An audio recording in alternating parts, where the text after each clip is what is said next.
L'objectif de notre exploitation, c'est de polluer moins, tout en gagnant notre vie.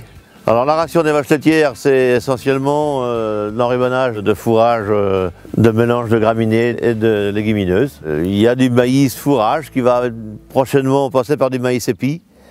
Il va y avoir de la betterave qui va remplacer la carotte qu'on mettait avant. Il y a un petit peu de colza, il y a de l'orge aplatie et puis du foin. On appose 2 kg de foin aux vaches tous les jours par vache. Ouais. Brigitte et David ont fait le choix déjà depuis un certain nombre d'années de se recentrer sur leur exploitation et d'éviter, surtout pour des raisons économiques mais également environnementales, il l'a souvent précisé, d'essayer de produire un maximum de fourrage et de protéines sur son exploitation.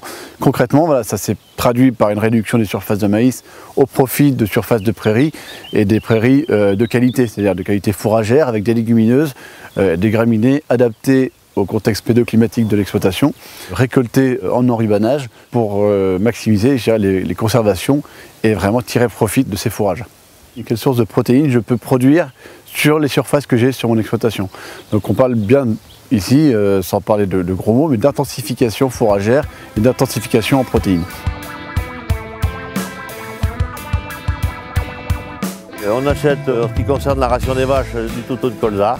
En ce qui concerne nos cultures, on achète encore un tout petit peu d'engrais pour mettre sur l'orge parce qu'on n'arrive pas à la faire pousser, enfin à avoir des rendements corrects sans engrais chimiques. C'est la seule surface qui reçoit des engrais chimiques.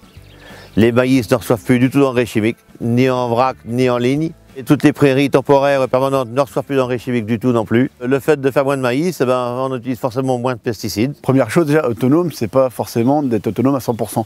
C'est-à-dire que améliorer l'autonomie, il ne s'agit pas de ne plus rien acheter non plus. Parce que des exploitations, certaines structures ne permettent pas, du fait de leur surface, d'être autonomes à 100%. Donc c'est pas forcément une fin en soi. Et autrement, supprimer le maïs, non, pas forcément. Le maïs est une plante qui a malgré tout un certain nombre d'intérêts. Certains font le choix en effet de l'arrêter, d'autres de le réduire et d'avoir un système fourrager optimisé et à l'équilibre.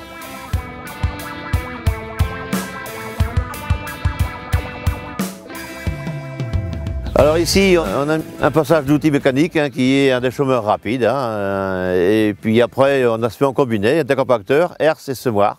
Ça se traduit par un bon rendement. On voit le maïs, il est bien poussant, il est bien vert, malgré qu'il faisait froid hier. On voit qu'il n'a pas faim. On n'a pas d'objectif de rendement. Ce qu'il nous faut, c'est avoir suffisamment de fourrage pour nourrir nos animaux.